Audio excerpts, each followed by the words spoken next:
వెళ్దాం. బస్సులో ఖాళీ లేదయ్యా. నీకోసం కోసం సీటు నాకు నువ్వు వచ్చే చెప్తా. అన్నవరం పిఠాపురం. అయ్యా రండి రండి పిఠాపురం మీరు రండి చెప్తాను. మొత్తం బస్ అంతా మీ ఖాళీ రండి చెప్తాను. బస్ అంతా ఖాళీ. పెద్దవాడికి టికెట్ కొట్టరా.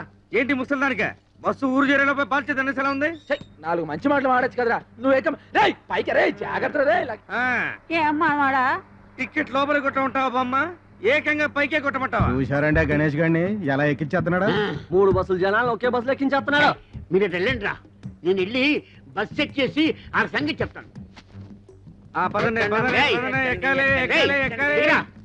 దిగు. ఎరా మా బస్సులో జనాన్ని మీ బస్సులోకి ఎక్కిస్తావా? ఉండు, పోలీసు రిపోర్ట్ ఇస్తాను.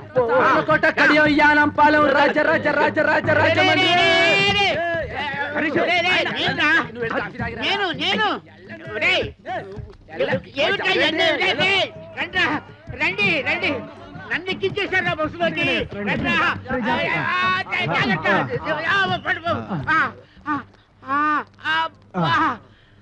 చూసారా మిమ్మల్ని లోపలేసేసాడు. మేము చూసాం కాబట్టి సరిపోయింది, లేకపోతే మీరు బొబ్బర్లంకి వెళ్ళిపోయేవాళ్ళు. ఆగండి. శుభవా అంటూ పెళ్లి చూపులకి పార్టీని తీసుకొస్తుంటే వేధవ శకునం ఎదురైంది. చూడమ్మాయి, నీలాంటి వాళ్ళు 6 గంటల నుండి మధ్యాహ్నం 12 గంటల వరకు బయటికి రాకూడదు. ఎందుకంటే అప్పుడు మాలాంటి వాళ్ళు బయటికి వెళ్లే సమయం. కాబట్టి మీరు ఇంట్లోనే తగలడితే మాలాంటి వాళ్ళకి ఎటువంటి అరిష్టం ఉండదు. అవునండి. ఓహో, అయితే ఆ సమయంలో మీరు కూడా బయటికి రాకూడదు అనమాట. ఏమిటయ్యా ఎందుకు? ఎందుకేమిటండి, ఒంటి బ్రాహ్మడు ఎదురు వచ్చినా కూడా పరమ దరిద్రం అని చెప్పారు కదండి. ఆ సమయంలో మీరు కూడా ఇంట్లో అటక పైన తగలడితే మంచిది, అరిష్టం ఉండదు. ఏమిటి ఈ ఘనపాటికి దానికి పోలిక? పెళ్ళైన మరుసటి రోజే గోదాట్లో బస్సు ముంచేసి భర్తతో సహా పెళ్లి వాళ్ళందరినీ పొట్టను పెట్టుకుంది. ఇదొక్కతే బయటపడింది. ఈ ఘనపాటికి దానికి పోలిక? గణపాటి గారు, ఈవిడ పెళ్లికి ముహూర్తం పెట్టింది మీరే కదా? అవునవును నేనే. అంటే ఈవిడ బతుకు నాశనం అవడానికి కారణం మీరు, మీ ముహూర్తమైన. ఈ విషయం ఊళ్ళో వాళ్ళ తెలిసింది అనుకోండి.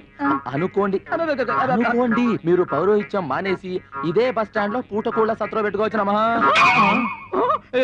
ఏమయ్యా ఈ ఘనపాటి నువ్వు బ్లాక్ మెయిల్ చేస్తున్నావా? ఎవడి మొహం చూసానో ఏమిటో.